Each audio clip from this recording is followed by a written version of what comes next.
Nanuoya Edinburgh தோட்ட தொழிலாளர்கள் இன்று ஆர்ப்பாட்டம் ஒன்றை முன்னெடுத்தனர்.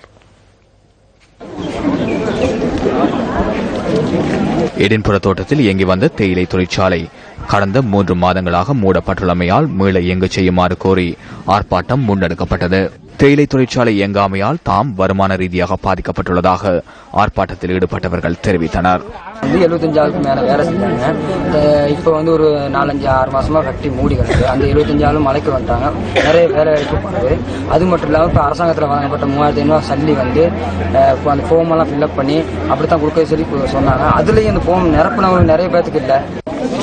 ஃபேக்டரியை மூடி 75 மேல வேலை எல்லாம் போயிட்டாங்க.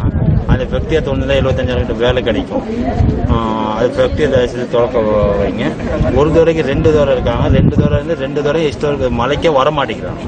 இதேவேளை தோட்ட நிர்வாகத்தினால் வழங்க வேண்டிய சலுகைகளும் தொழிலாளர்களுக்கு வழங்கப்படுவதில்லை என அவர்கள் தெரிவித்தனர்.